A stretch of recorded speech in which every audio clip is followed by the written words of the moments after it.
حضرت ابو مالک اشعری سے روایت ہے، فرماتے ہیں کہ حضور صلی اللہ علیہ وسلم نے فرمایا طہارت نصف ایمان ہے، یعنی آدھا ایمان، اور اس میں طہارت میں سب سے پہلی چیز جو ہے وضو ہے۔ اور یہ حدیث طوالت کے ساتھ صبر کے باب میں گزر چکی ہے، اور اس باب کے متعلق ایک حدیث حضرت عمر بن عبسہ رضی اللہ تعالی عنہ سے مروی ہے جو امید کے باب کے آخر میں گزر چکی ہے۔ وہ ایک عظیم حدیث ہے جو بھلائی کے متعدد جملوں پر مشتمل ہے۔ حضرت عمر بن خطاب رضی اللہ تعالی عنہ حضور صلی اللہ علیہ وسلم سے روایت کرتے ہیں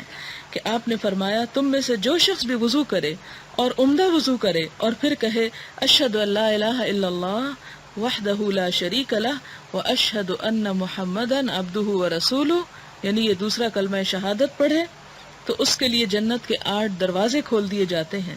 جس دروازے سے چاہے جنت میں داخل ہو، یعنی اس کا اتنا اجر و ثواب ہے۔ یہ یاد رہے کہ وضو کے دوران پڑھنے والی کوئی دعا مسنون نہیں ہے۔ وضو کے ابتداء میں بسم اللہ الرحمن الرحیم پڑھنی چاہیے،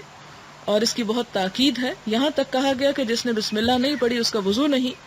اور بعض علماء اس کو واجب قرار دیتے ہیں۔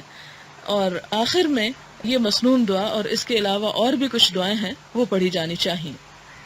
اور ترمذی نے ان الفاظ کا اضافہ کیا ہے، اللہم اجعلنی من التوابین